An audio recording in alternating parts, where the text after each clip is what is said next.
মাননীয় সদস্য, আপনাকে ধন্যবাদ।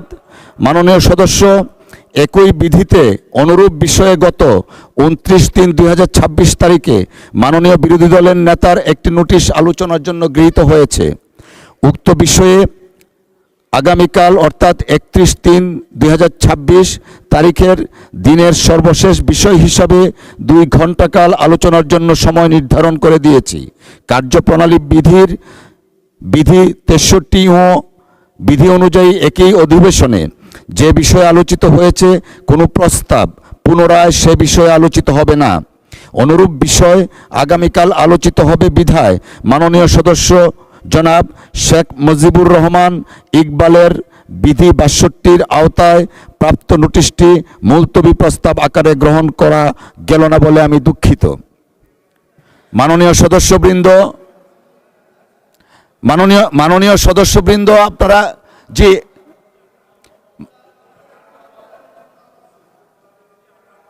আমি আসছি, আপনাদের আরেকটা নোটিশ পেয়েছি, আমি সেটাকে অ্যাড্রেস করব। মাননীয় আইনমন্ত্রী বললেন একই বিষয়, আইডেন্টিক্যাল একই বিষয় না, এই কারণে এই মুলতবি বিষয়টাও একসাথে আলোচনা হতে পারে। কারণ প্রথম কালকে যেটা মুলতবি প্রস্তাব এসছে, কালকে যেটা মুলতবি আগে পরে আর কি, কালকে যেটা মুলতবি প্রস্তাব এসেছে সেটার প্রশ্ন এবং আজকের মুলতবি প্রস্তাবের প্রশ্নটা দুইটা কোয়াইট ডিফারেন্ট অ্যান্ড ডিস্টিংক্ট। কালকেরটা শুধুমাত্র আদেশের উপরে, জুলাই সনদ সংবিধান সংশোধন আদেশ 2025-এর উপরে, আর আজকে যেটা প্রস্তাব আকারে আপনার কাছে এসেছে সেটা জুলাই সনদের উপরে। এই দুইটাই সেপারেটলি আলোচনা করার দাবি রাখে। ধন্যবাদ মাননীয় মন্ত্রী। আমাদের কাছে আরেকটা নোটিশ এসেছে।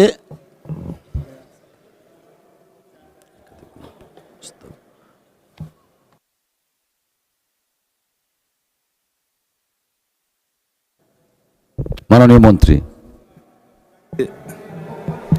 জি আমরা দিচ্ছি, বিষয়টা অ্যাড্রেস করব। আমি পরে বলতে পারবেন তো কেউ? মাননীয় স্পিকার, আমি কি বলবো? মাননীয় মন্ত্রী সংক্ষিপ্তভাবে। মাননীয় সদস্য ইকবাল সাহেব, শেখ মুজিবুর রহমান কি মুলতবি প্রস্তাব উত্থাপন হয়েছে, নোটিশের কপিটা আমরা পাই নাই বিধে আমি ক্লিয়ারলি বলতে পারছি না। মানে আইনমন্ত্রী যেটা বললেন যে জুলাই জাতীয় সনদের উপরে যেটা স্বাক্ষরিত হয়েছে সেটার উপরে জুলাই জাতীয় সনদ কি প্রক্রিয়ায় বাস্তবায়ন করা যায় সেটা নিয়ে তিনি একটা মুলতবি প্রস্তাব দিয়েছেন 62 বিধিতে।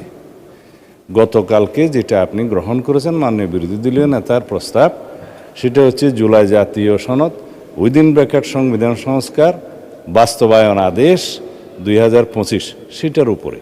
দুইটা ডিফারেন্ট জিনিস। এখন জুলাই জাতীয় সনদ কিভাবে বাস্তবায়ন করা যায় সেটার জন্য যদি আলোচনা করার জন্য মুলতবি প্রস্তাবের নোটিশ আপনি পেয়ে থাকেন, যদি আপনি সেটা গ্রহণ করেন, সেটা ডিফারেন্ট ডিবেট ডিফারেন্ট ডেতে হইতে হবে। এটা হচ্ছে আমার ক্লারিফিকেশন। ধন্যবাদ মাননীয় স্পিকার।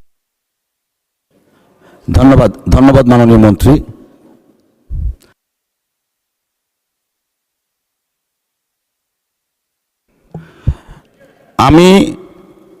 মাননীয় মন্ত্রী, আমি আসছি আপনার কাছে।